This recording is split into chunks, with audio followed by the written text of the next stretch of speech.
People try to tell me I'm an African American, but that's not true. African Americans are loud, rude, obnoxious, and just altogether fat and ugly. If you ask me, my 16-year-old daughter has a very out-of-control identity crisis. She truly believes she's white. When Treasure was 5 years old, I've noticed Treasure was having issues with her race. She wouldn't play with the black children. Treasure would mangle or destroy her black dolls. She would cut their heads off, pull off their arms. She would pretend that they were the white dolls' slaves. My mom bought me beautiful white dolls instead of buying me the ugly, big-lipped black dolls. I felt mortified. I was a single mom trying to support a family. We couldn't afford to stay in our beautiful home. We moved from a mostly white, affluent neighborhood to the city, which was mostly African American. From the suburbs to the hood. I was not anything like other black people. They were all hood rats and they were all ghetto. They all act like monkeys. Her school was predominantly African American. She started to say very racist things in public. Like, I hate black people's hair, they're dirty. She would call them the N-word. It made me feel good to put down an African American person because it helps them stay in their place. All the African American kids that I was around were all ugly looking and losers. They're all gorillas. My daughter is a racist against her own race. What I find the most disturbing is my daughter is consumed with the Ku Klux Klan. It just shakes me to my core. Treasure, have you ever reached out to the KKK? I have their number on speed dial. Call KKK. They keep me current on updated events. I've had the KKK's number since I was in middle school. Greetings from the loyal white knights of the Ku Klux Klan.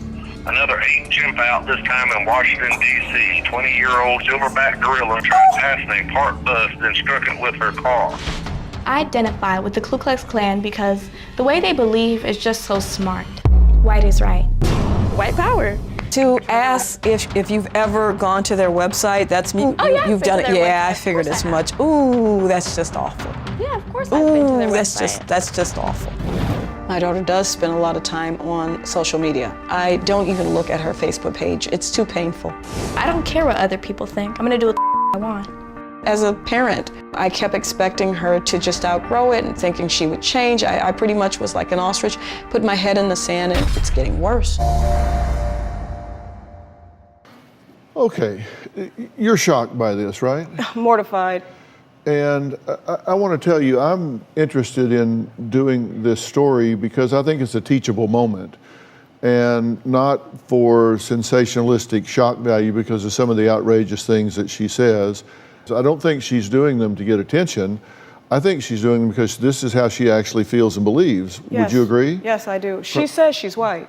Right, from a very early age. Do you think she's delusional? Without doubt. I mean, so is she delusional in other areas or just this area? Just this area.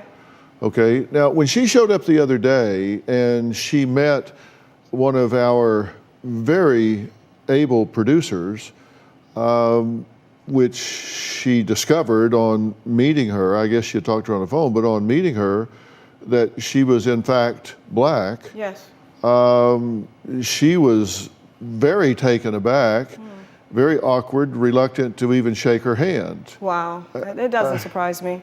Yeah, well, this is Christian that she met and worked with here. She says things like they should be in cages, they're monkeys, so her views are extreme, to say the least, and extremely offensive. You have explained to Treasure in the past that she is not Caucasian. How Yes. does she respond when you tell her that? She flew into a rage and told me I'm white.